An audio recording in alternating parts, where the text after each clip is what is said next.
Hello दोस्तों, स्वागत है आप सभी का आपके अपने YouTube channel toppers basic classes में। तो आप सभी लोग कैसे हैं? हम उम्मीद करते हैं आप बिल्कुल स्वस्थ होंगे और अपनी पढ़ाई को भी लगातार कर रहे होंगे। जैसा कुछ ही दिनों में बस हमारा एग्ज़ाम लगा हुआ है, ठीक है। उसी के लिए हम आपके लिए लेकर आए हैं जीके जीएस पेपर में है मैराथन क्लास, ठीक है। और इसलिए लेके आए हैं कि इसके आपके 50 के तो कहने के होते हैं, आपके 70-80 क्वेश्चन तक तैयार हो जाते हैं, क्योंकि उससे जो भी 4 पॉइंट दिए होते हैं तो उससे रिलेटेड भी हम लोग कराते हैं, ठीक है। हम आपके वो क्वेश्चन कराते हैं, तो इसलिए हमारे करीब कहने के तो होते हैं 50, लेकिन वो 60-70 के पास पहुंच जाते हैं, 80 के पास क्वेश्चन। तो जो भी लोग चैनल में नए आए हैं, प्लीज़ उनसे रिक्वेस्ट है कि वो चैनल को सब्सक्राइब कर लें, ताकि जो आने वाला वीडियो होगा उनको टाइम टू टाइम प्रोवाइड होता रहेगा, ठीक है। जो भी आपको इस रिलेटेड जानकारी है या आपका एग्ज़ाम है, आप पेपर से पहले 1-2 बार इसको रिवीजन कर लीजिएगा, रिवीजन टाइप से, ठीक है। तो ये आपका होता रहेगा। चलिए स्टार्ट करते हैं। जीके जीएस पेपर में है मैराथन को जो भी लोग नए हैं फटाफट से लाइक करें, सब्सक्राइब करें और कमेंट बॉक्स में मुझे ज़रूर बताएं। चलिए स्टार्ट करते हैं अब बिना देरी किए हुए। स्क्रीन पे हमारा दिया भी है एसआई कांस्टेबल एग्ज़ाम, ठीक है। दोनों एग्ज़ाम के लिए है आपका। तो चलिए देखते हैं आज का पहला क्वेश्चन हमारा क्या है। कबड्डी मैच की अवधि कितने मिनट की होती है? कबड्डी मैच की जो अवधि होती है वो कितने मिनट की होती है हमसे पूछा गया है। तो ये आपकी बेटा 40 मिनट की होती है। कितने मिनट की होती है? 40 मिनट की, ठीक है। 40 मिनट की होती है ये। एक कबड्डी मैच आपका आमतौर पे जो भी है 40 मिनट होता है और प्रत्येक मिनट में 2 भाग चलता है, ठीक है। 20 मिनट में 2 भाग चलते हैं, 2 भाग तक यानी कि आपका चलता है, ठीक है। लेकिन पूरा आपका क्या है 40 मिनट का होता है, ठीक है। और अगर बात करें तो प्रत्येक टीम के जो प्रत्येक में हाफ 2 टाइम आउट की अनुमति होती है, ठीक है। और कबड्डी के देखिए आपके इस एग्ज़ाम में खेल से रिलेटेड बहुत सारे क्वेश्चन आते हैं और पहले पूछे भी गए हैं, ठीक है। तो इसलिए देखिए हमें सेट में भी मिल गया, ठीक है। और कबड्डी में प्रत्येक आपके 7 खिलाड़ी होते हैं प्रत्येक टीम में, ठीक है। और अगर हम बात करें तो कबड्डी को पश्चिमी भारत में आपका लाइए लिख देती हूँ। पश्चिमी भारत में हु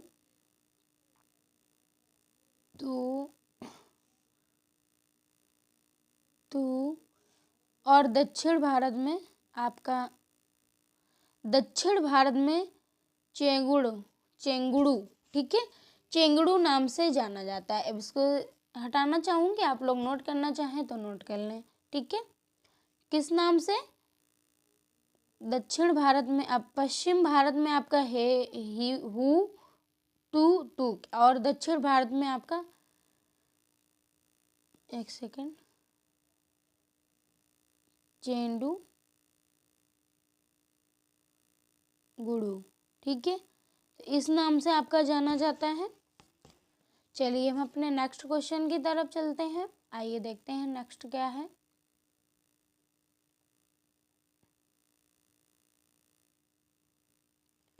नेक्स्ट जो हमारा क्वेश्चन है वो ये रहा। नेक्स्ट क्या है? ये है भारत में स्थित एकमात्र निश्चित रूप से सक्रिय ज्वालामुखी वैरन द्वीप ज्वालामुखी अंडमान द्वीप में खालिस्तान हमसे पूछा गया है से लगभग 138 किलोमीटर उत्तर पूर्व में स्थित है। तो कौन सा आपका है? ये हमारा फोर्ट वेलर जो है ये आपका स्थित है, ठीक है। ज्वालामुखी अंडमान द्वीप में से लगभग 138 किलोमीटर उत्तर पूर्व में आपका स्थित है, ठीक है। और आप लोगों से रिक्वेस्ट है कि आप पेपर तक मेरे साथ बने रहिएगा, ठीक है, क्योंकि ये जो पेपर जीके जीएस में है मैराथन, ये आपके लिए बहुत यूजफुल होने वाला है, ठीक है। तो इसलिए मैं बार बार कहती हूँ आप सब्सक्राइब कर लीजिएगा, ताकि जो भी आने वाला टाइम टू टाइम वीडियो होगा आपको प्रोवाइड होता रहेगा, ठीक है। फिर आइए जैसे आपका दिया है, अब आते हैं हम अपने नेक्स्ट क्वेश्चन पे, ठीक है। अगर हम बात कर लें तो एक सेकेंड, जो बैरनदीप ज्वालामुखी है वो भारत का, जो बैरनदीप आपका ज्वालामुखी है वह पहला रिकॉर्ड उदार वर्ष आपका 1787 में हुआ था, ठीक है। इसका रिकॉर्ड कब हुआ था? 1787 में हुआ था बैरनदीप ज्वालामुखी का। तो ये रहा।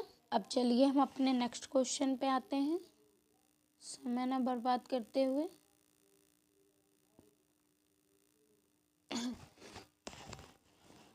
नेक्स्ट क्वेश्चन है हमारा, देखिए लोक नृत्य से भी आपसे बहुत बारी क्वेश्चन पूछा जाता है, और लोक नृत्य का जो है ये आपका हर एग्ज़ाम में पूछा जाता है। ऐसा नहीं है कि आपका इसी में है या किसी में, आप मेनली किसी भी एग्ज़ाम की तैयारी कर रहे हैं कंपटीशन से रिलेटेड, तो आपके लिए भी यूजफुल क्लास है, ठीक है।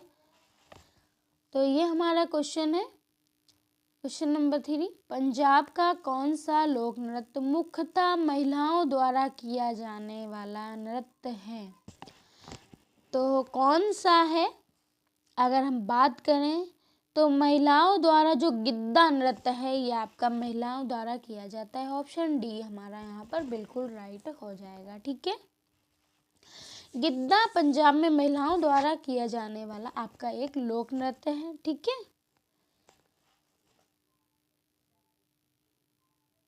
और गिद्दा नृत्य आपका होता कैसे है, तो आप लोग को तो पता नहीं होगा। गिद्दा नृत्य आपका एक गोल घेरा बना लेते हैं, ठीक है, बनाकर पारंपरिक लोकगीत गाई जाती हैं तथा तालियां बजाई जाती हैं, ठीक है। गोल गोल करके आप घूमते हैं और तालियां बजाते हुए चलते हैं, तो यही आपका गिद्दा लोक नृत्य कहलाता है, ठीक है।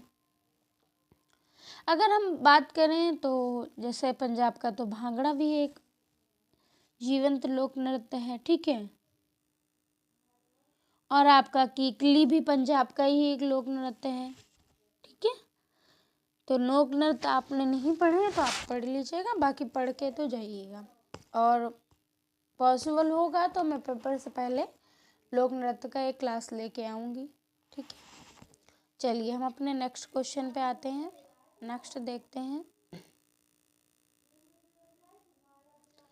नेक्स्ट क्वेश्चन है हमारा, एक अधिनियम जो बच्चों को यौन हमले, यौन उत्पीड़न और अश्लील साहित्य के अपराधों से बचने के लिए और विशेष न्यायालयों की स्थापना के लिए योजना करता है, पॉक्सो के रूप में संदर्भित किया जाता है। तो ये आपका कौन सा है, मतलब कब इसको वो किया गया है,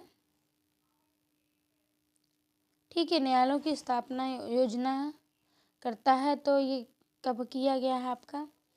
ये आपका किया गया है, एक सेकेंड, अब इसको इरेज करना पड़ेगा क्योंकि वो क्लियर नहीं हमें दिख रहा है, ठीक है। ये हमारा है लैंगिक अपराधों से बालकों का संरक्षण अधिनियम 2012 के तहत। तो ऑप्शन ए हमारा यहाँ पर बेटा बिल्कुल राइट हो जाएगा, ठीक है। इसी के साथ हम अपने नेक्स्ट क्वेश्चन पे अब आते हैं। नेक्स्ट देखते हैं क्या है।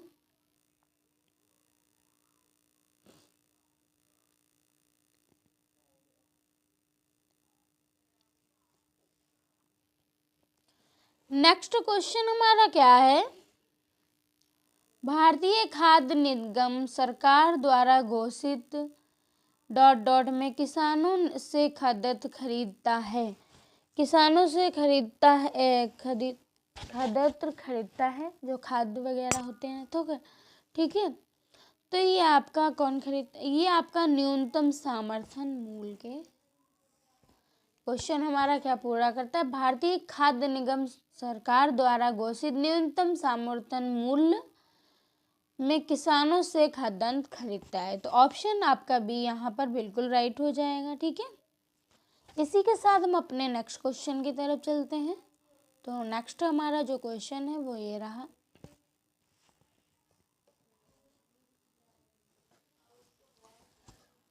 नेक्स्ट क्या है हमारा, आइए देखते हैं। मेजर ध्यानचंद का जन्म भारत के निम्नलिखित में से किस शहर में हुआ? ये बहुत बार ही पूछा जाता है। मेजर ध्यानचंद जी जो हैं हॉकी के जादूगर कहे जाते हैं और ये हमेशा आपके चर्चा में रहते हैं। ठीक है,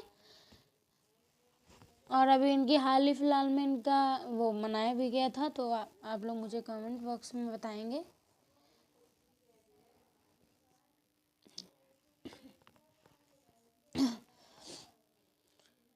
तो इनका जन्म है, ये कब हुआ है, मतलब कहाँ पे हुआ था? तो ये आपका इलाहाबाद में हुआ था। कहाँ पे? इलाहाबाद शहर में हुआ था। तो ऑप्शन ए भैया हमारा यहाँ पर बेटा बिल्कुल राइट हो जाएगा। ठीक है, और अगर बात करें तो इनका जन्म कब हुआ था, अब जैसे देखिए हमसे जन्म का स्थान पूछ लिया यहाँ पे, क्या पता हमसे पेपर में पूछ लिया जाए कि मेजर ध्यानचंद का जन्म कब, किस डेट को और किस सन में हुआ था।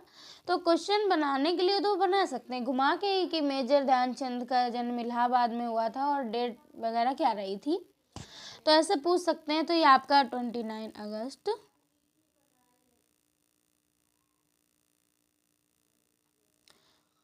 1905 को हुआ था। ठीक है, और 1905 को क्या क्या हुआ था हमारा, ये आप लोग मुझे कमेंट बॉक्स में बताएंगे। 1905 में हमारा एक बहुत हिस्ट्री का वो रहा है, तो वो क्या हुआ था। ठीक है, 1905 और 6 आपसे बहुत बारी पूछा जाता है, इसके साथ तो आप बता सकते हैं। ठीक है, भारत में इनका जन्म दिवस पर ही खेल दिवस के रूप में मनाया जाता है। ठीक है, हमने भी आपको बोला था कि आप लोग बताएंगे, लेकिन कोई नहीं, हम ही ने बता दिया।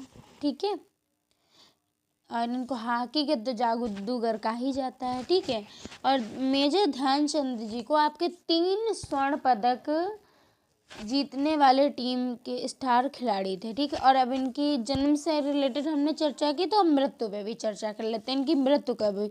तो इनकी जो मृत्यु हुई है वो 3 दिसंबर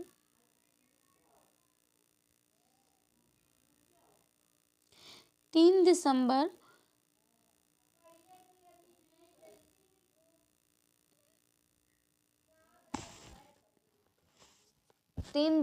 1900 हाँ,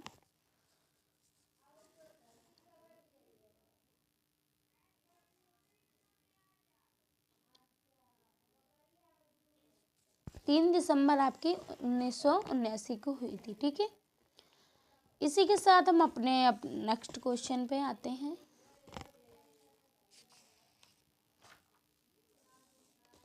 नेक्स्ट हमारा क्या क्वेश्चन है, आइए देखते हैं।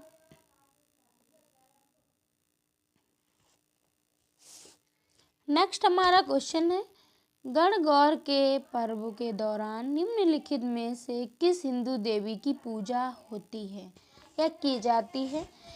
मेनली हमसे पूछना क्या चाह रहा है कि गणगौर के पर्व के दौरान आपकी किस देवी की पूजा होती है? तो ये आपकी पार्वती जी की होती है। ठीक है, ऑप्शन है आपका यहाँ पर बिल्कुल राइट हो जाएगा। शिव का अर्थ है गण, गण मतलब शिव, और गौरा का अर्थ है गौर का अर्थ है आपका पार्वती। ये क्यों? अब ऐसे हम इसको निकालेंगे, जैसे हमारा ये दिया है, पेन चेंज कर लेते हैं एक सेकेंड। जैसे हमारा दिया है गणगौर, ठीक है, तो गण का हमारा अर्थ होता है शिव। ठीक है, और गौर का मतलब होता है, एक सेकेंड, तो गौर का हमारा मतलब होता है पार्वती। ठीक है, और गणगौर का जो आपका क्या बोलते हैं पूजन माँ पार्वती और भगवान शिव की पूजा के दौरान किया जाता है। अभी पार्वती पूछी गई, अभी हमसे पूछा जा सकता है कि दोनों में से पार्वती जी के साथ कौन रहता है, क्योंकि क्वेश्चन बनाने वाला तो कहीं से भी आपको घुमा सकता है। ठीक है, और ये कब मनाया जाता है? अब हम आते हैं मेन पॉइंट पे कि ये हमारा मनाया कब जाता है। तो ये चैत्र मास के शुक्ल पक्ष की तृतीया को मनाया जाता है। ठीक है, और ये स्त्रियों के लिए अखंड सौभाग्य प्राप्ति का पर्व माना जाता है आपका, ठीक है, याद रखिएगा इसको। और ये त्यौहार आपका 17 दिनों तक मनाया जाता है, ठीक है, ये इम्पॉर्टेंट है। गणगौर आपका राजस्थान हो गया, उत्तर प्रदेश हो गया, मध्य प्रदेश का लोक नृत्य भी है, ठीक है।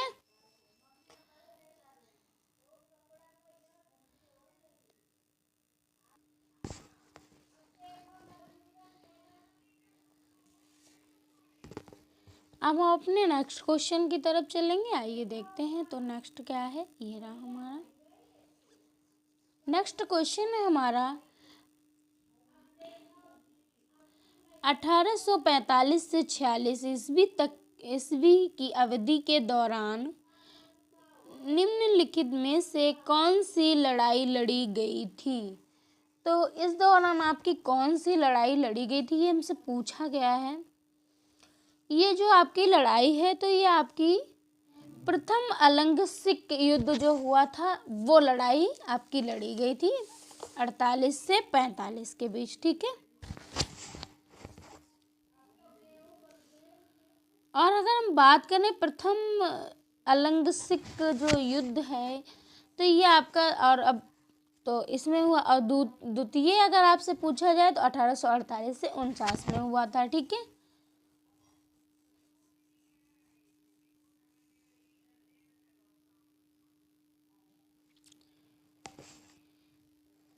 इसी के साथ हम अपने नेक्स्ट क्वेश्चन की तरफ चलेंगे, आइए देखते हैं। तो नेक्स्ट क्या है हमारा, नेक्स्ट हमारा क्वेश्चन है ज्ञानपीठ, एक सेकंड पहले लेती हूँ, बार बार पेन ही भूल जाती हूँ लेना।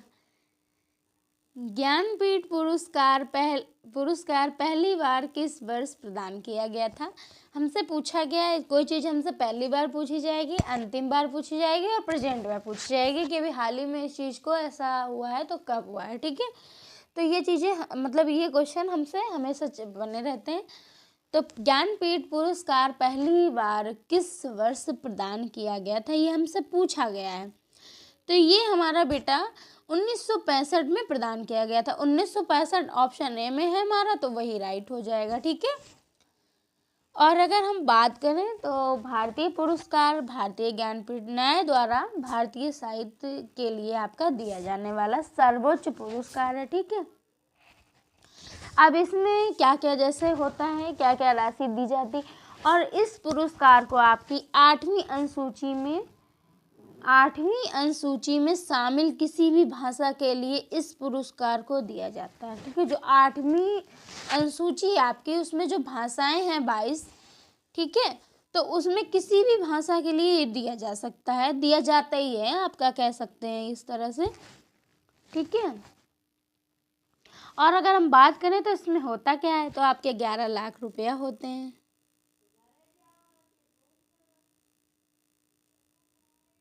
11 लाख रुपए आपके यहाँ पे होते हैं, ठीक है।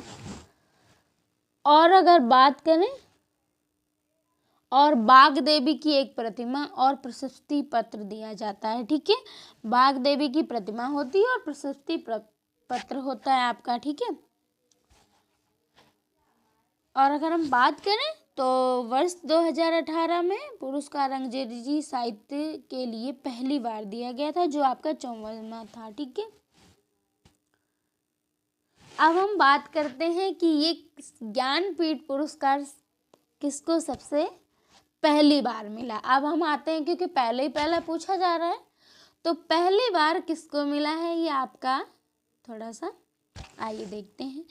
पहली बार आपका 1900, क्योंकि 65 में तो ये चालू हुआ, 1968 में आपका सुमित्रा नंदन पंत जी को आपके उनकी जो वो है चिदंबरा के लिए हिंदी भाषा में पहली बार ज्ञानपीठ पुरस्कार मिला था, ठीक है। किसको मिला था, अगर बात करें, एक सेकंड नीचे नाम भी लिख देती हूँ।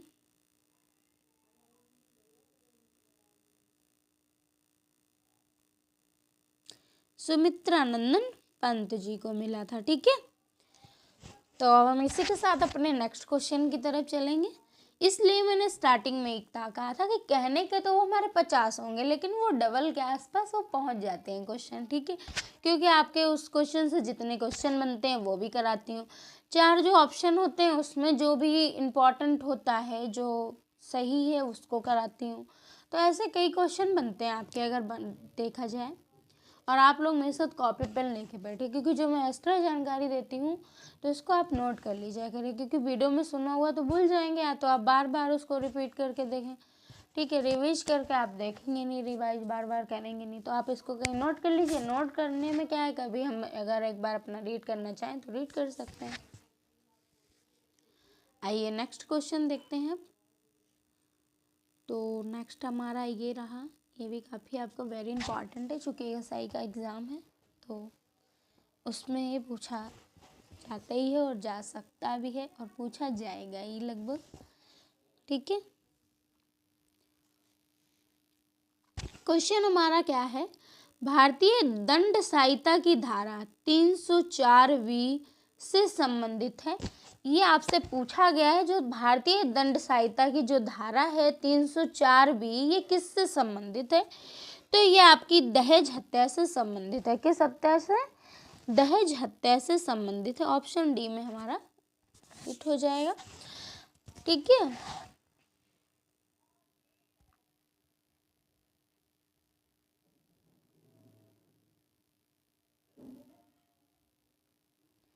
तो इसी के साथ हम अपने नेक्स्ट क्वेश्चन की तरफ चलेंगे। आइए देखते हैं नेक्स्ट हमारा क्या है। ये भी भैया बहुत बार ही आपसे पूछा जाता है, ठीक है। ये क्वेश्चन बहुत बार पूछा जाता है और बहुत घुमा के पूछा जाता है। और अभी आपका जो पेपर आपका पुलिस का कैंसिल हुआ था, उसकी फर्स्ट शिफ्ट में पूछा गया था, ठीक है। चिल्का झील आपके हमेशा ही एग्ज़ाम में पूछी जाती है, तो आप उसको ध्यान से पढ़िएगा, क्योंकि जो ज़्यादा हम लोग लाइटली पढ़ते हैं तो वो चीज़ें भूल जाते हैं, तो ध्यान में रख के ही पढ़िएगा। क्या है चिल्का झील? एक सेकंड पेन ले लेती हूँ। चिल्का झील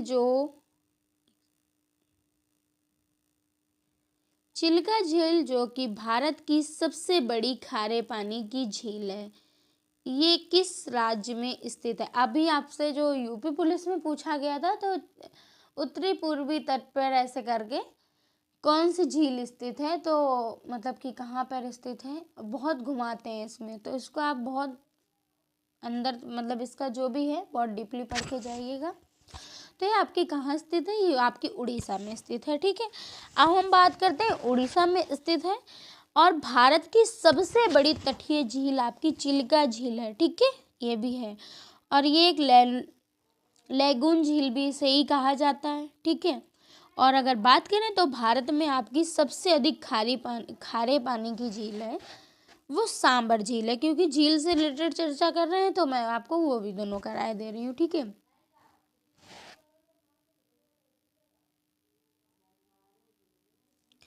इसी के साथ हम अपने नेक्स्ट क्वेश्चन पे आते हैं। तो नेक्स्ट क्या है, आइए देखते हैं। नेक्स्ट हमारा क्वेश्चन है, निम्नलिखित में से कौन सा स्मारक खिजली राजवंश द्वारा बनवाया गया था? कौन सा स्मारक है आपका जो खिजली वंश द्वारा बनवाया गया था? तो अलाई दरवाजा जो है आपका, ये खिजली वंश द्वारा बनाया गया था, ठीक है, बनवाया गया था कह सकते हैं। तो ऑप्शन सी आपका यहाँ पर राइट हो जाएगा, ठीक है। अब हम बात करें कि खिजली वंश की स्थापना पे आते हैं। तो गुलाम वंश के शासक को समाप्त कर इन्होंने 1290 इसमें जलाउद्दीन फिरोज शाह खिजली ने खिजली वंश की स्थापना की थी, ठीक है। अगर आपसे पूछा जा सकता है कि खिजली वंश की स्थापना कब हुई, तो ये आपकी 1290 में हुई थी, ठीक है। तो इसी के साथ हम अपने नेक्स्ट क्वेश्चन पे आते हैं। आइए देखते हैं, चलिए नेक्स्ट क्या है।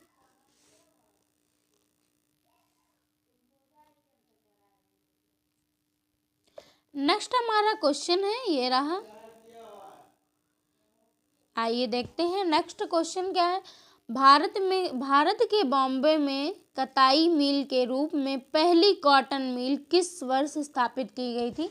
पूछना हमसे क्या चाह रहा है कि भारत में बॉम्बे कताई मिल के रूप में, सिर्फ आपसे पहली कॉटन मिल पे ही वो चर्चा कर रहा है, लेकिन उसने इतना घुमाया है और चाहे ये कहीं इतनी जानकारी। आप क्वेश्चन कैसे पूछ सकता है कि 19 सन आपका ये है और इसमें कौन सी मिल की स्थापना की गई थी। तो ये आपके भारत के बॉम्बे में कताई मिल के रूप में पहली कॉटन मिल किस वर्ष स्थापित की गई थी, ये पूछना है।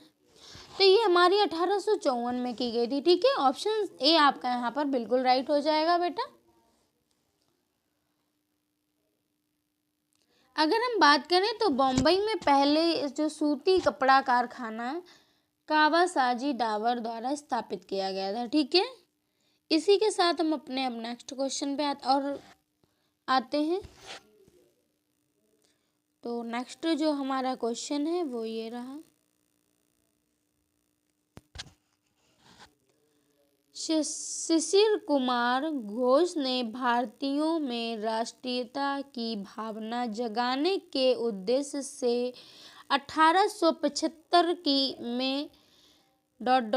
की स्थापना की थी। हमसे ये पूछा गया है 1875 में मेनली किसकी स्थापना हुई थी।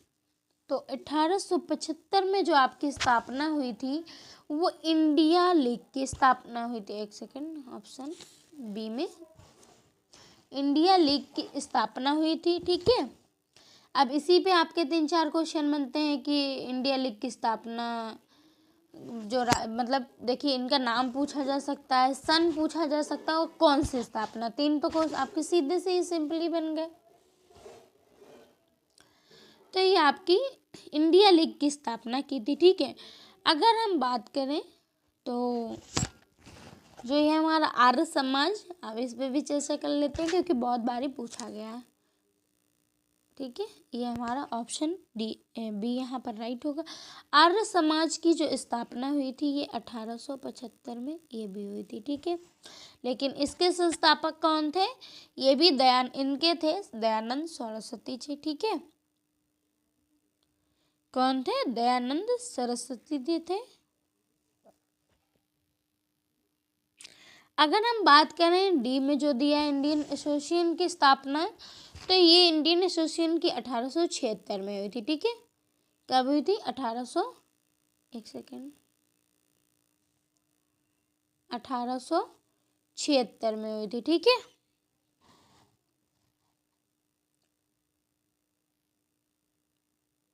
अगर बात करें ईस्ट इंडिया एसोसिएशन की स्थापना कब हुई थी, तो ये आपकी हुई थी जाके 1866 में। ठीक है, कब हुई थी, 1866 में। इसकी स्थापना की किसने थी, तो मोरारजी देसाई दादा भाई नौरोजी ने की थी। ठीक है, तो इसी के साथ हम अपने अब नेक्स्ट क्वेश्चन पे चलते हैं। नेक्स्ट हमारा क्वेश्चन है, नदी पीर पंजाल पर्वतमाला के समांतर उत्तर पश्चिम दिशा में बहती है और किश्तवाड़ के पास की पर्वतमाला को काटती है। तो कौन सी नदी, हमसे ये पूछा गया है। ठीक है, एक सेकंड। तो ये नदी आपकी जो है वो चेनाब नदी है। ठीक है, कौन सी नदी है, चेनाब नदी है। तो ऑप्शन डी हमारा यहाँ पर बिल्कुल राइट हो जाएगा। इसी के साथ हम अपने नेक्स्ट क्वेश्चन की तरफ चलें।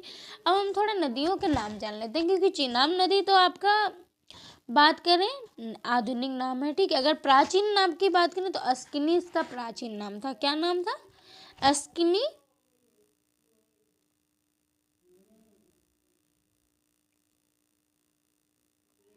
अस्किनी आपका प्राचीन नाम था। ठीक है, अब अगर हम बात करें तो ब्यास का आपका क्या नाम था, बिपाशा था। बिपाशा नाम था। ठीक है, ये भी पूछा जाता है और पूछा जा सकता है और पूछा जाएगा ही, ऐसे मान लीजिए, क्योंकि हमारा कुछ भी पढ़ना वेस्ट नहीं जाता है। ये आपकी paper GK GS paper marathon चल रही है, तो इसमें आपका इम्पोर्टेंट ही लाया जाएगा जो बहुत एग्जाम से रिलेटेड महत्वपूर्ण है। और कोई ये दावा करे कि सेम टू सेम पेपर ये तो सिर्फ उनका वो होता है, मैं किसी की बुराई नहीं करना चाहूँगी। तो पेपर तो सेम टू सेम कोई नहीं कराता, हाँ क्वेश्चन सभी के फंसते हैं, ठीक है। इंसान आप जो भी आपको पढ़ाते हैं उन्हीं आंकड़ों के बेस पे पढ़ाते हैं, ठीक है, जो एग्ज़ाम में पूछे जा सकते हैं, ठीक है। तो ब्यास का तो क्या था, बिपसा था, ठीक है। तो अगर बात करें सतलज दिया है हमारा, तो सतलज का आपका प्राचीन नाम था सुतिद्र। क्या था, सतुद्र इसका प्राचीन नाम था, ठीक है। और हमसे रावी, एक सेकंड, मुझे इसका पेन चेंज कर लेना चाहिए था, मैंने ध्यान नहीं दिया, ठीक है। चिनाब को अस्किनी बोलते हैं आपका, ब्यास का बिपसा बोलते हैं, और सतलज का आपका सुतिद्र बोलते हैं, और रावी के लिए अब चेंज ही कर लेते हैं हम पेन। रावी आपका जो है उसको क्या बोलते हैं, परुषणी, क्या बोलते हैं, एक सेकेंड,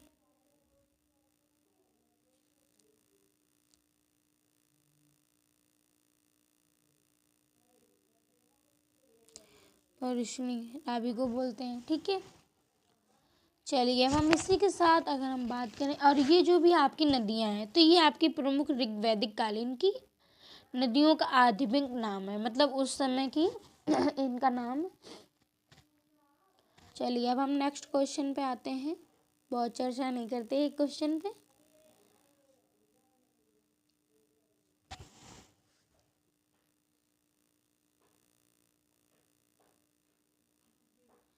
तो हमारा पहला क्वेश्चन है, एक पिंड का भार बढ़ेगा यदि इसे लाया जाए। पूछा हमसे क्या गया है, एक पिंड का भार बढ़ेगा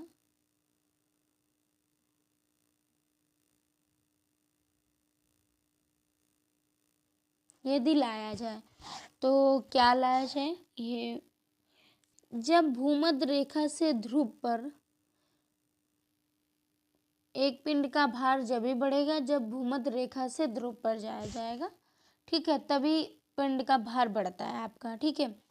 अगर हम बात कर लें, पूछा गया है कि पृथ्वी से ऊपर जाने पर वस्तु का भार हमेशा घटता है। पूछा नहीं गया, लेकिन मैं आपको जानकारी, अगर हमसे पूछ लिया जाए कि पृथ्वी के अंदर गहराई पर जाने पर वस्तु का भार क्या होता है, तो ये भी आपका भार घटता है, ठीक है। और देखिए पूछा गया, पृथ्वी के केंद्र पर जाने पर वस्तु का भार आपका शून्य हो जाता है, ठीक है, ऑप्शन जो दिया है हमें। और अगर हमसे पूछा जा सकता है कि विषुवत रेखा पर वस्तु का भार आपका कम होता है, और विषुवत रेखा से ध्रुव की ओर जाने पर वस्तु का भार बढ़ता है, ठीक है। और अगर पूछा जाए ध्रुव से विषुवत रेखा की ओर जाने पर भार आपका घटता है।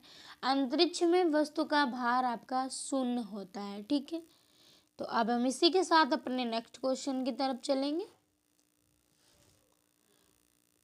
नेक्स्ट हमारा जो क्वेश्चन है वो ये रहा,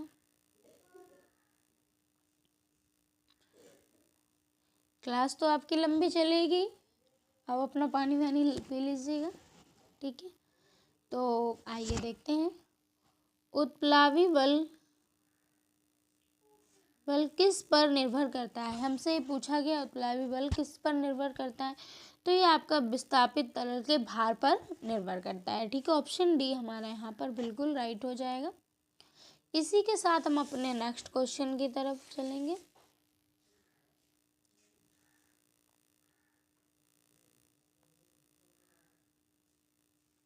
तो नेक्स्ट हमारा क्वेश्चन है, दर्पण के लिए यू और एफ से संबंधित है। तो ये आपसे पूछा गया है, तो ये आपका किससे संबंधित है।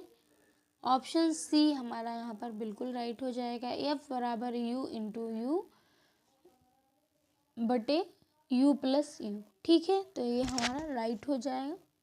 इसी के साथ हम अपने नेक्स्ट क्वेश्चन पे आते हैं। आइए देखते हैं नेक्स्ट क्या है। तो नेक्स्ट हमारा क्वेश्चन है वो ये रहा, आवर्त सारणी आईआईए के तत्व क्या कहलाते हैं। आवर्त सारणी आईआईए के तत्व आपके क्या कहलाते हैं। तो ये आपके क्षारीय मृदा कहलाते हैं। क्या कहलाते हैं? क्षारीय मृदा कहलाते हैं। ठीक है, चलिए अब नेक्स्ट क्वेश्चन पे आते हैं।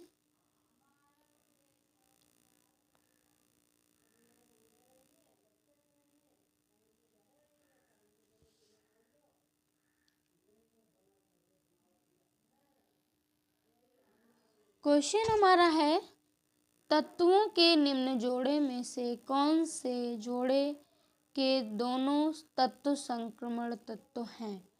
तो कौन सा आपका है? आपका जो या फी पीटी दिया है, ऑप्शन सी आपका यहाँ पर बिल्कुल राइट हो जाएगा। ठीक है,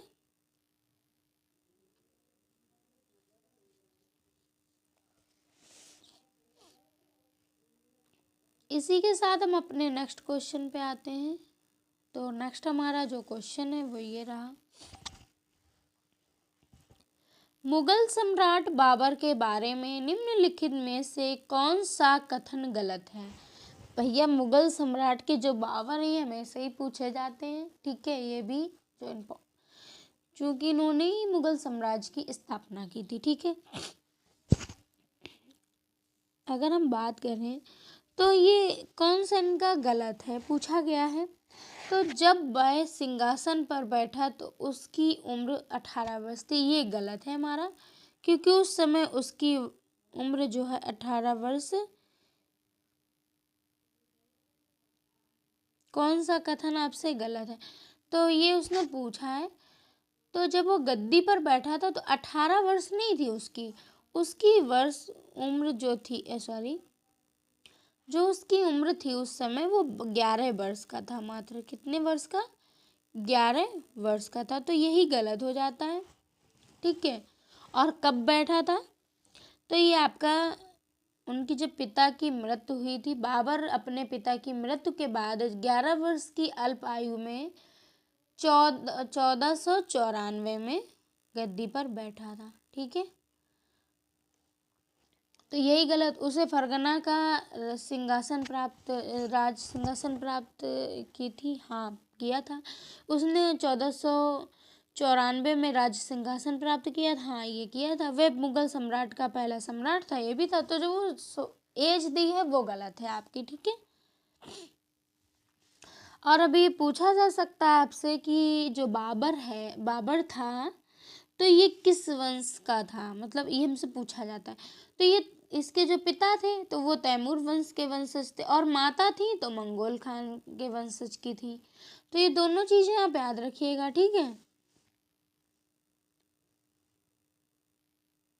और अगर बात करें तो जो बाबर ने किसको हराकर मुगल साम्राज्य की स्थापना की थी, तो ये आपकी पानीपत का जो प्रथम युद्ध हुआ था, इब्राहिम लोधी यानी कि लोधी को हराकर उसने मुगल सम्राट की स्थापना की थी। ठीक है, और बाबर ने ही शाही रूमी नामक चांदी का सिक्का भी आपका चलवाया था। ठीक है, ये तो आप स्टोरी के रूप में याद करिए, पढ़िए मत। मैं तो यही कहना चाहूँगी, आप जब भी किताब लीजिए तो आप स्टोरी बेस पे इसको पढ़िए कि स्टोरी थी, वहाँ ऐसा था, ऐसा हुआ था, इस सन में ये किया गया था, तो आप कभी भूलेंगे नहीं। मैंने भी इसी टाइप से पढ़ा है और बहुत बार पढ़ा कि जब भी स्टोरी के रूप में याद करेंगे, क्योंकि हिस्ट्री है आपकी, तो स्टोरी के रूप में याद करेंगे तो आपको याद हो जाएगी।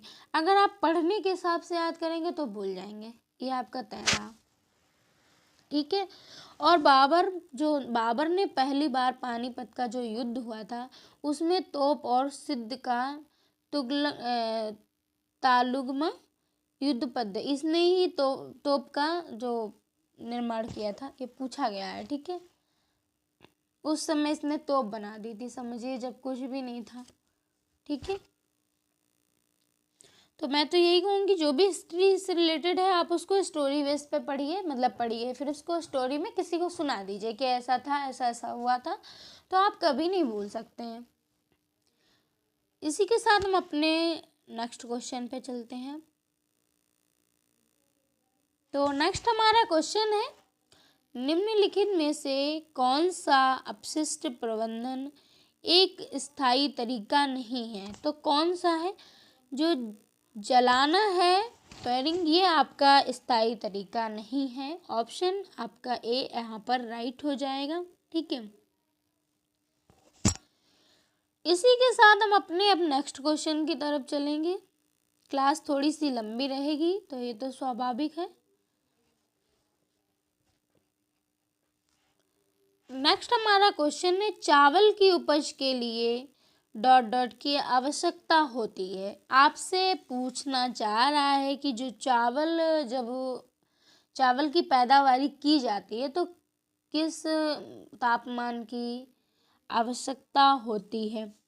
तो चावल के लिए आपकी उच्च तापमान, उच्च आर्द्रता और वर्षा की तो आवश्यकता होती है, क्योंकि बरसात वगैरह में हमारे धान लगाए जाते हैं, धान में पानी बहुत चाहिए होता है, ठीक है, होती है। और इसके लिए आपकी 80 से 200 सेंटीमीटर वर्षा की आवश्यकता होती है आपके, ठीक है। और इसके लिए तापक्रम अगर पूछा जाए तो आपके 20 से 30 सेंटीग्रेड, ठीक है। और अगर हम बात कर लें तो भारत में कुल क्षेत्रफल के लगभग 33% भाग पर धान की खेती होती है। कितना? 33%, यानी कि, और धान के लिए आपके भारी मिट्टी, दोमट मिट्टी जिसका जल निकास अच्छा हो, सर्वोत्तम मानी जाती है। और धान आपकी क्या है, ये आप लोग मुझे, कौन सी फसल है ये आप लोग मुझे बताएंगे। धान हमारी, एक सेकेंड, धान हमारी कौन सी फसल है, ये आप लोग मुझे कमेंट बॉक्स में बताएंगे। चलिए अब हम इसी के साथ अपने नेक्स्ट क्वेश्चन की तरफ चलेंगे। तो नेक्स्ट हमारा क्वेश्चन है वो ये रहा। देखिए, नृत्य से तो बहुत पूछा जाता है, आप पढ़ के जाइएगा, मैं तो ये बार बार कहना चाहूँगी, और पॉसिबल होगा तो मैं एक नृत्य से रिलेटेड क्लास लेके आऊँगी, ठीक है।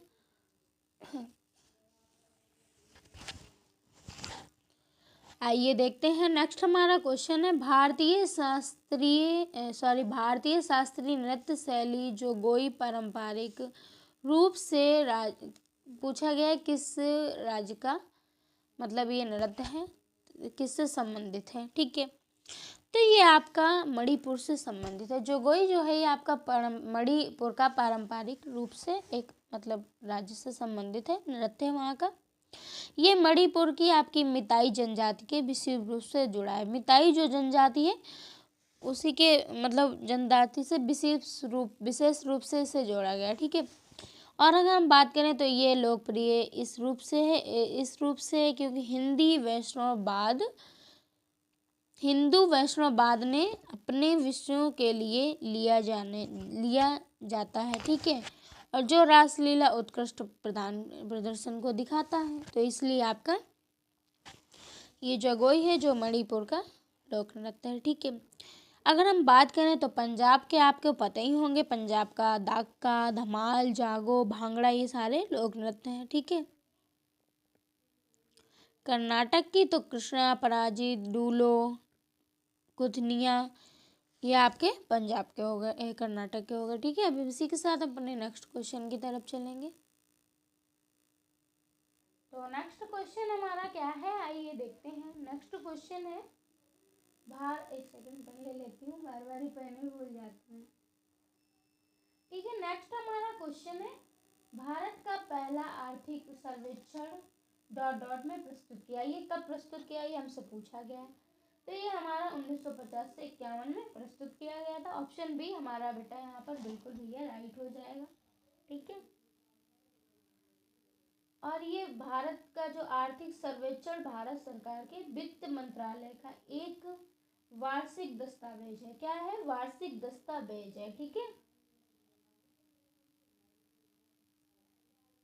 इसी के साथ हम अपने नेक्स्ट क्वेश्चन पे चलते हैं। तो नेक्स्ट हमारा जो क्वेश्चन है वो ये रहा। नेक्स्ट क्वेश्चन है, विश्व दर्शन दिवस प्रति वर्ष के तीसरे को मनाया जाता है। तो कब तीसरे किस मतलब कौन से दिन को मनाया जाता है? तीसरे आपके गुरुवार को मनाया जाता है, ठीक है। खालिस्तान में हमसे इसलिए पूछा है कि विश्व दर्शन दिवस प्रति वर्ष नवंबर के तीसरे गुरुवार को मनाया जाता है। ठीक है, तो ऑप्शन सी हमारा यहाँ पर राइट हो जाएगा। और जो विश्व दर्शन दिवस मनाने का निर्णय आपके यूनेस्को द्वारा 2002 में लिया गया था। ठीक है, और 2005 में यूनेस्को सम्मेलन में ये निश्चय हुआ था आपका कि वर्ष विश्व दर्शन दिवस नवंबर महीने के तीसरे गुरुवार को मनाया जाएगा। ठीक है, तो हम इसी के साथ अब अपने नेक्स्ट क्वेश्चन की तरफ चलेंगे। आइए नेक्स्ट देखते हैं। नेक्स्ट हमारा इम्पोर्टेंट क्वेश्चन है। क्वेश्चन क्या है हमारा, भारतीय रिजर्व बैंक अधिनियम 1934 की धारा के अनुसार बैंक को सभी मूल्य वर्गों के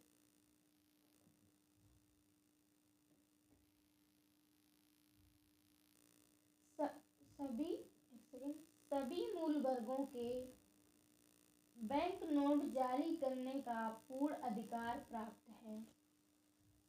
तो ये हमसे पूछा गया है कि भारतीय रिजर्व बैंक अधिनियम 1934 की कौन सी धारा है। ठीक है, तो ये धारा आपकी जो है वो 22 के अनुसार है। ठीक है, 1934 की धारा 22 के अनुसार आपको ऐसा करने का अधिकार प्राप्त है। ठीक है, जारी करने का पूरा अधिकार है। ठीक है, ऑप्शन डी हमारा यहाँ पर राइट हो जाएगा। अब हम आते हैं नेक्स्ट क्वेश्चन पे। नेक्स्ट भी हमारा जो नेक्स्ट क्वेश्चन है वो इम्पोर्टेंट है आपका।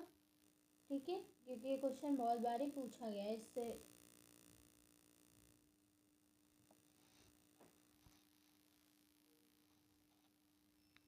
तो क्वेश्चन क्या है हमारा,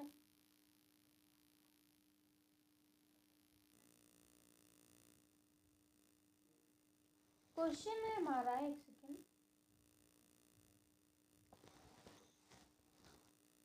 भारत के कितने राज्यों में द्विसदनीय विधानमंडल है। भारत के आपके कितने राज्य हैं जहाँ पे द्विसदनीय विधानमंडल है। तो ये आपका 6 राज्य हैं आपके। कौन से हैं, कितने, 6 राज्य हैं। ठीक है, पहले आपका उत्तर प्रदेश है, यानी कि हमारा यूपी है। दूसरे नंबर पर हमारा है जहाँ पे आपके कर्नाटक है, तो मैं कर दे रही हूँ उसका। ठीक है, तीसरे नंबर पे हमारा महाराष्ट्र है। ठीक है, और चौथे नंबर पे हमारा बिहार है। एक सेकेंड, ठीक है, और 5वें नंबर पे हमारा आंध्र प्रदेश है।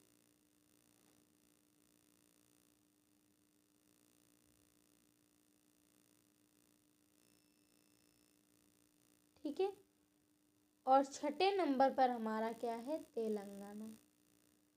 तो ये हमारे 6 हो गए। इसी के साथ हम अपने नेक्स्ट क्वेश्चन की तरफ अब चलेंगे। आइए देखते हैं तो नेक्स्ट क्या है।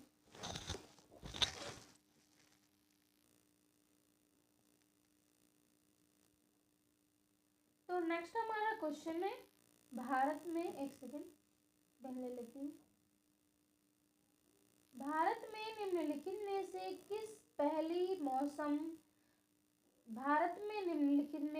किस फसली मौसम में तरबूज, खरबूजा आदि उत्पादन किया जाता है।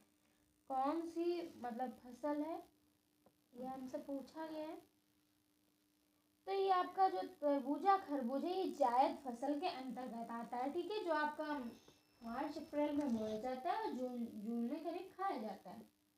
ठीक है, इसको मार्च और जून के बीच की जायद की फसल में बोया जाता है। ठीक है, तो ये हमारी कौन सी फसल है, खरबूज, या ऐसे याद कर लीजिए, तरबूजा खरबूज मतलब जायद, जो हम मई जून में फंस कर खाते पीते हैं।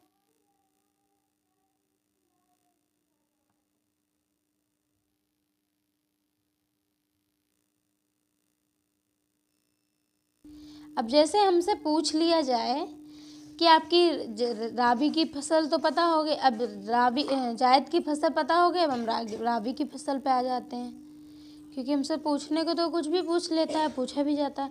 राबी की फसल में आपके गेहूँ, मटर, जौ, आलू, टमाटर, जो ये आपकी ये होते हैं, ठीक है। और इसको अक्टूबर नवंबर में बोया जाता है और मार्च अप्रैल में कटाई हो जाती है, ठीक है।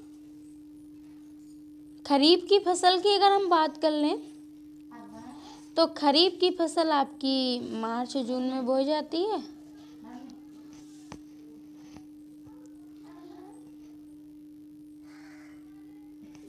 आपकी खरीफ की जो फसल है वो जून जुलाई में बोई जाती है, ठीक है। और सितंबर अक्टूबर में इसकी कटाई कर ली जाती है। जैसे धान हो गई, ज्वार हो गया, बाजरा हो गई, मक्का हो गई, कपास हो गया, मूंगफली हो गई, ये सारी हमारी क्या है, खरीफ की हैं, ठीक है। तो ये आपके तीनों फसलें क्लियर हो गई। इसी के साथ हम अपने नेक्स्ट क्वेश्चन की तरफ चलेंगे। तो हमारा नेक्स्ट क्वेश्चन जो है वो ये रहा। पंजाब के एक राष्ट्रवादी लाला लाजपत राय ... के सदस्य थे। आपके किस दल के सदस्य थे? तो आपने पढ़ा होगा हिस्ट्री में लाल बाल पाल, ठीक है। वो वही स्टोरी पे आ गए हम लोग। लाला लाजपत राय जो थे ये आपके गरम दल के नेता थे, ठीक है। कहाँ किस मतलब दल के सदस्य थे? तो ये आपके गरम दल के सदस्य थे। और बाल जो लाल बाल पाल, अब मैंने कहा ही है तो बता दें, जो लाल पाल है बाल गंगाधर तिलक जी और बिपिन चंद्र पाल जी और अरविंद राय घोष, ये आपके गरम दल के नेता के रूप में ही प्रसिद्ध थे, ठीक है।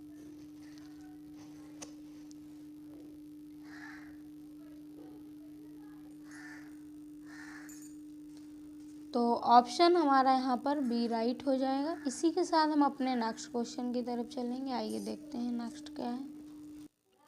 नेक्स्ट हमारा क्वेश्चन है वो ये रहा। पंचशील शब्द निम्नलिखित में से किस विकल्प से संबंधित है? जो पंचशील शब्द है ये आपके निम्नलिखित में से किस विकल्प से संबंधित है, ये हमसे पूछा गया है। जो पंचशील है आपका शब्द, तो ये आपके भारत की विदेशी नीति है, ठीक है। इसी को ही पंचशील विकल्प से संबंधित हो जाएगा, ठीक है। अगर हम बात करें तो पंचशील आपका भारतीय विदेश नीति का एक मूल सिद्धांत है। पंचशील आपका क्या है? सिद्धांत है जो शांतिपूर्ण या अस्तित्व और हस्तक्षेप के विश्वास के आधार पर राष्ट्रों के बीच में शांतिपूर्ण संबंध बनाए रखने के लिए इन सिद्धांतों की महत्वपूर्ण भूमिका रहती है, ठीक है। जैसे कि आपका पंचशील सिद्धांतों पर भारत और चीन के तिब्बत क्षेत्र की जो व्यापार और शांति के समझौते पर जो आपके 29 अप्रैल 1954 को नई दिल्ली में हस्ताक्षर किए गए थे, ठीक है। ये आपके पंचशील सिद्धांत के अंतर्गत। अब जैसे पंचशील सिद्धांत हमसे पूछे जाते हैं कि हैं क्या, अगर हमको कहीं लिखने को मिल जाए, मान लीजिए आपका ये एग्जाम है तो ये कोई नहीं, लेकिन अगर हमको कहीं लिखने को मिल जाता है तो पंचशील का पहला क्या होता है? एक दूसरे के क्षेत्रीय अखंडता एवं प्रभुसत्ता को सम्मान करना, ठीक है, सम्मान करना, आपस में सम्मान की भावना को बढ़ाना, एक दूसरे पर आक्रमण ना करना। पंचशील का मतलब क्या होता है? एक तरह से मिलजुल के रहना, अगर हम सीधी भाषा में कहें, ठीक है। और एक दूसरे के आंतरिक मामलों में हस्तक्षेप ना करना। आप कुछ भी कर रहे हैं, कोई हस्तक्षेप नहीं होना चाहिए, पंचशील सिद्धांत के अंतर्गत आता है, ठीक है। तीसरा हमारा है, चौथा है हमारा समानता तथा पारंपरिक लाभ की ओर ध्यान देना, ठीक है। शांति या अस्तित्व की ओर आश्रय करना, ठीक है। तो ये आपके सारे पंचशील सिद्धांत के ही अंतर्गत आते हैं, ठीक है। इसी के साथ हम अपने नेक्स्ट क्वेश्चन की तरफ चलेंगे। आइए देखते हैं नेक्स्ट हमारा क्वेश्चन क्या है। तो नेक्स्ट हमारा जो क्वेश्चन है, सिमलीपाल राष्ट्रीय उद्यान निम्नलिखित में से किस राज्य में स्थित है? तो ये आपका किस राज्य में स्थित है? ये उड़ीसा में हमारा स्थित है, ठीक है। ये कहाँ पे स्थित है? उड़ीसा राज्य में आपका स्थित है, ठीक है। और ये सिल्क कॉटन के पेड़ से लिया गया है। ठीक है, जो ये नाम है इसका, तो सिमुल एक पेड़ था, उसी सिल्क कॉटन के पेड़ के नाम से लिया गया था। ठीक है। और भारत सरकार ने आपके जून 1994 में इसे जैव मंडल रिजर्व क्षेत्र घोषित कर दिया था। ठीक है, कब किया गया था? 1994 में। अगर हमसे पूछ लिया जाए कि बिहार में नेशनल पार्क है अभ्यारण्य का है, तो बिहार का कैमूर वन्यजीव अभ्यारण्य है आपका। ठीक है, इसको लिखवाना नहीं चाहूँगी, आप नोट कर लीजिएगा, मैं ऐसे मौखिक तौर पे आपको बता देती हूँ। ठीक है, और हमसे पूछ लिया जाए अगर कि तमिलनाडु में, तो तमिलनाडु में हमारा सबसे इम्पॉर्टेंट है कि इंदिरा गांधी। क्या है? इंदिरा गांधी। ठीक है, इंदिरा गांधी आपका अभ्यारण्य है। और कर्नाटक महाराष्ट्र में अगर हमसे इसमें पूछा जाए, महाराष्ट्र कह रहे हैं,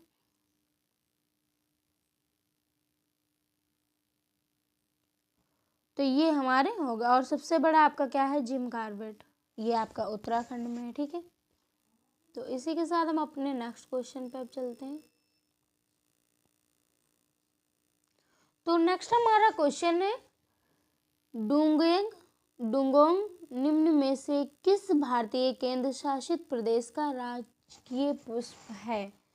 ये आपका अंडमान और निकोबार का राजकीय पुष्प है। कहाँ का? अंडमान और निकोबार, अंडमान और निकोबार का राजकीय पुष्प है। ठीक है,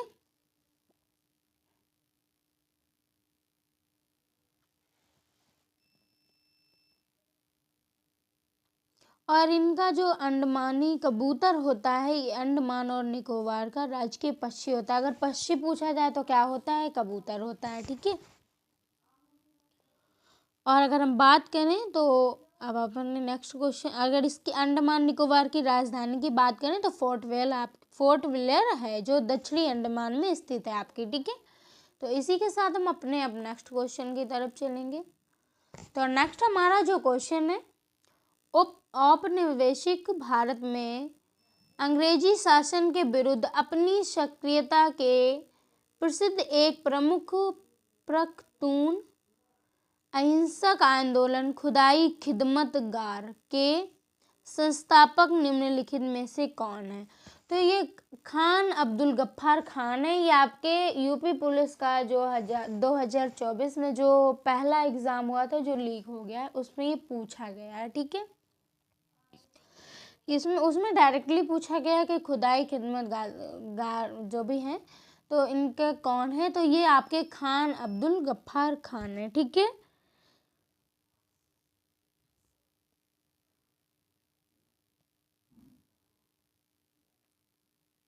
और इन्होंने ये जो क्या बोलते हैं संगठन स्थापित किया गया था, तो ये 1929 में स्थापित किया गया था। कब किया गया था? 1929 में। ठीक है,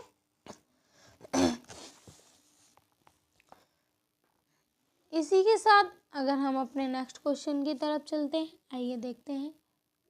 अब जैसे कि हमें दे दी सुभाष चंद्र बोस, तो इन्होंने फॉरवर्ड ब्लॉक की स्थापना की थी। ठीक है, 1939 में की थी। चलिए आइए अब नेक्स्ट देख लेते हैं।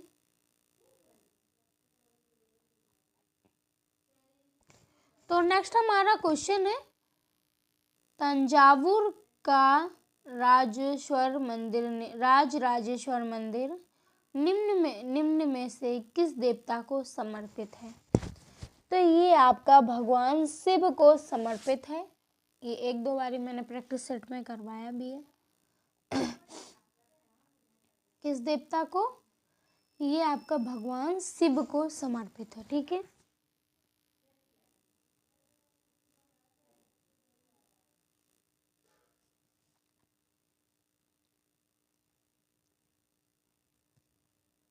ठीक है, अगर हम इस पर बात करते हैं तो ये शैव धर्म के अनुयायी थे। इन्होंने तंजे राजराजेश्वर का मंदिर का निर्माण कराया था। ठीक, अगर इस मंदिर के निर्माण की बात करें तो ये आपका अगर हम बात करते हैं तो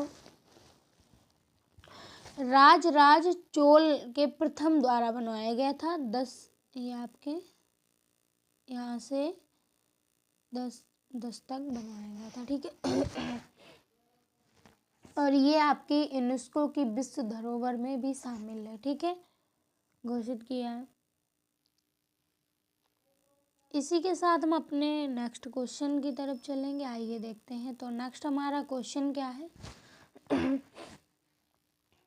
थोड़ा गला खराब होने के कारण आपको ऐसी समस्याओं का सामना करना पड़ रहा है। किस हाइड्रोकार्बन के मध्य बिंदु द्विबंध बनता है? किस हाइड्रोकार्बन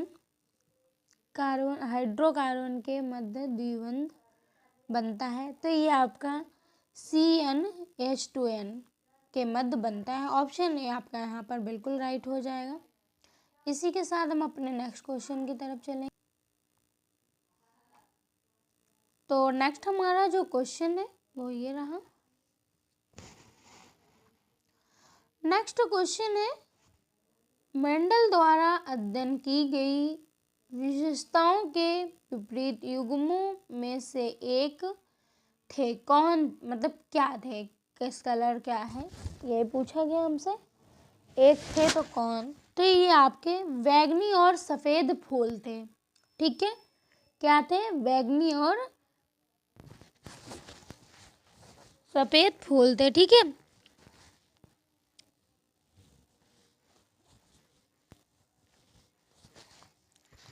और मेंडल ने 7 मटर के विपरीत गुणों का अध्ययन कर आनुवंशिकता का नियम दिया था। मेंडल ने आपका आनुवंशिकता का नियम दिया था, ठीक है।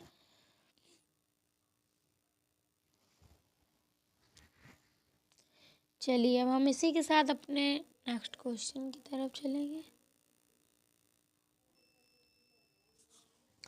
तो नेक्स्ट हमारा जो क्वेश्चन है वो क्या है, आइए देखते हैं। प्रजनन के दौरान मूल कार्य एक का निर्माण करना होता है, तो किसका निर्माण करना होता है? ये DNA कॉपी का निर्माण करना होता है, ठीक है। प्रजनन के दौरान हमें मतलब कि एक मूल कार्य क्या होता है? DNA कॉपी का निर्माण करना होता है, ठीक है। इसी के साथ हम अपने नेक्स्ट क्वेश्चन की तरफ चलेंगे, आइए देखते हैं। नेक्स्ट क्वेश्चन हमारा है वो ये रहा। गर्भाशय में भ्रूण को पोषण प्रदान करने वाला ऊतक है। गर्भाशय में जो भ्रूण को पोषण प्रदान करता है तो वो ऊतक हमारा प्लेसेंटा कहलाता है, ठीक है। क्या कहलाता है? प्लेसेंटा कहलाता है। भ्रूण माँ के गर्भ में ही स्थापित होती है, ठीक है। और ये आपका कहाँ होता है? तो निषेचन फैलोपियन नलिका में होता है, ठीक है।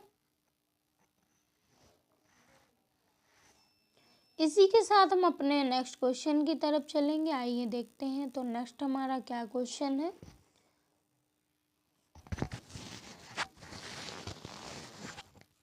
जठर ग्रंथियों द्वारा स्रावित हाइड्रोक्लोरिक अम्ल एंजाइम की क्रिया को आसान कर देता है। तो क्या है जो आपकी क्रिया है उसको आसान कर देता है? ये प्लेसिन कर देता है, ठीक है। प्लेसिन जो है ये आपकी इस क्रिया को आसान कर देता है। ऑप्शन ए हमारा यहाँ पर बिल्कुल राइट हो जाएगा, ठीक है। चलिए अब नेक्स्ट क्वेश्चन की तरफ चलते हैं, आइए देखते हैं नेक्स्ट हमारा क्या है। थोड़ा सा बड़ा भी कर लेते हैं इसको, दिखाई तो दे। तो नेक्स्ट हमारा क्या क्वेश्चन है, आइए देखते हैं। निम्नलिखित में से किस राज्य में जन्म के समय जीवन प्रत्याशा सबसे अधिक है? तो ये आपका जो है ये केरल में सबसे अधिक है, ठीक है। ऑप्शन आपका बी यहाँ पर बेटा बिल्कुल राइट हो जाएगा, ठीक है। इसी के साथ हम अपने नेक्स्ट क्वेश्चन की तरफ चलेंगे, आइए नेक्स्ट क्वेश्चन देखते हैं क्या है हमारा। कावानी नदी इनमें से किस नदी की महत्वपूर्ण सहायक नदी है? जो काबिनी नदी है तो ये किस नदी की महत्वपूर्ण सहायक नदी है? ये आपकी कावेरी की। आप दोनों को याद रखिएगा, कावेरी की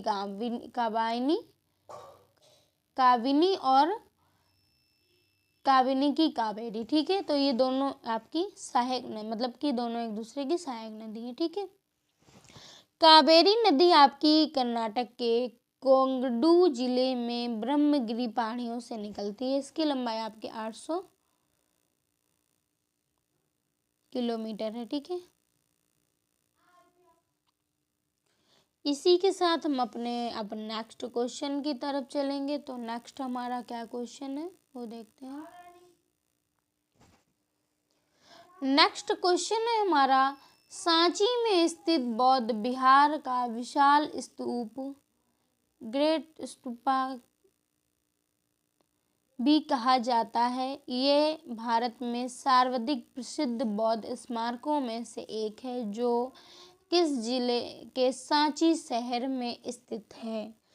तो ये हमसे पूछा जाता है। ये आपका रायसेन जो जिला है वहाँ पे सांची शहर में स्थित है। ऑप्शन सी हमारा यहाँ पर बिल्कुल राइट हो जाएगा, ठीक है। क्या हो जाएगा? बिल्कुल राइट हो जाएगा, ठीक है। तो अब हम इसी के साथ अपने नेक्स्ट क्वेश्चन की तरफ चलेंगे। आइए देखते हैं नेक्स्ट हमारा क्वेश्चन क्या है।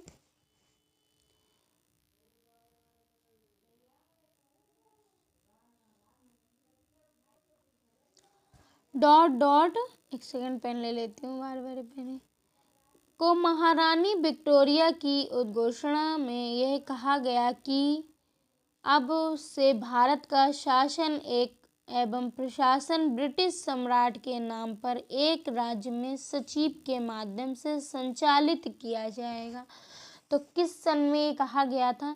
ये आपका 1 नवंबर 1858 में कहा गया था, ठीक है।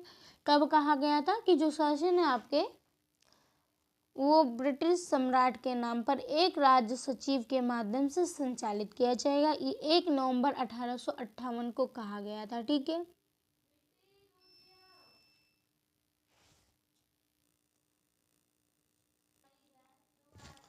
इसी के साथ हम अपने नेक्स्ट क्वेश्चन की तरफ चलेंगे। आइए देखते हैं। तो नेक्स्ट हमारा क्या है, एक सेकंड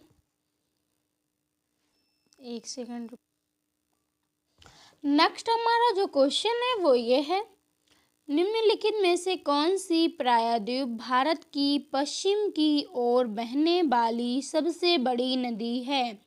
प्रायद्वीप भारत की पश्चिम की ओर बहने वाली सबसे बड़ी नदी हमसे पूछी गई है। तो ये आपकी नर्मदा नदी है, ठीक है। कौन सी है? नर्मदा नदी। ऑप्शन बी आपका यहाँ पर बिल्कुल राइट हो जाएगा, ठीक है। अगर हम बात करें तो नर्मदा नदी का जो आपका निकलती है, तो नर्मदा नदी छत्तीसगढ़ में आपकी स्थित मैकाल पर्वत के समीप अमरकंट पठार से निकलती है, ठीक है।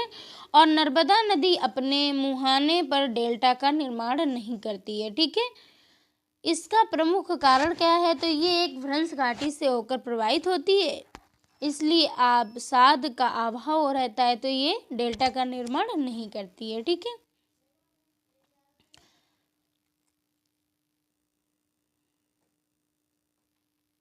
इसी के साथ हम अपने नेक्स्ट क्वेश्चन की तरफ चलेंगे। तो नेक्स्ट हमारा जो क्वेश्चन है वो ये रहेगा। नेक्स्ट क्वेश्चन है, निम्नलिखित में से किसे भारत में रॉकेट तकनीकी के अगुआ होने का श्रेय दिया जाता है? किसे रॉकेट का हमसे पूछा गया है मेनली, ठीक है।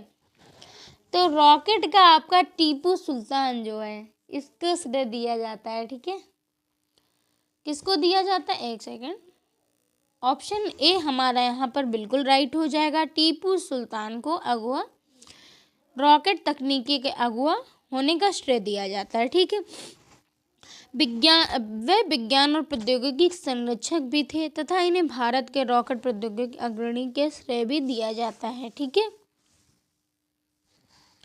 इसी के साथ हम अपने नेक्स्ट क्वेश्चन की तरफ चलेंगे। तो नेक्स्ट हमारा जो क्वेश्चन है वो ये रहेगा, 17वीं शताब्दी में मुगल सम्राट शाहजहां द्वारा निर्मित लगभग 200 वर्षों तक मुगल सम्राटों का मुख्य निवास स्थान क्या था? निवास स्थान हमसे पूछा गया। ये क्वेश्चन हमने एक बार और प्रैक्टिस सेट में कराया है जी, ठीक है। तो निवास स्थान हमसे पूछा गया है, ये निवास स्थान जो रहा था ये आपका लाल किला था, ठीक है। जो दिल्ली का लाल किला था वो मुगल सम्राटों का मुख्य निवास स्थान भी कहा गया था, ठीक है। अगर हम बात करें तो लाल किले का निर्माण कार्य जो है वो आपका 1648 में पूर्ण हुआ था, ठीक है।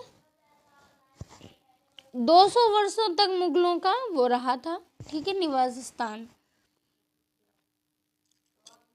इसी के साथ हम अपने नेक्स्ट क्वेश्चन की तरफ चलेंगे। तो नेक्स्ट हमारा जो क्वेश्चन है वो ये रहेगा, भारत में अखिल भारतीय टेनिस संघ की स्थापना कब हुई। खेल से रिलेटेड आपसे बेटा बहुत क्वेश्चन पूछे जाते हैं। तो भारत में अखिल भारतीय टेबल टेनिस संघ की स्थापना कब हुई, ये हमसे पूछा गया है। तो ये आपकी 1920 में हुई थी, ठीक है, 1920 में हुई थी। ऑप्शन सी हमारा यहाँ पर बिल्कुल राइट हो जाएगा, ठीक है।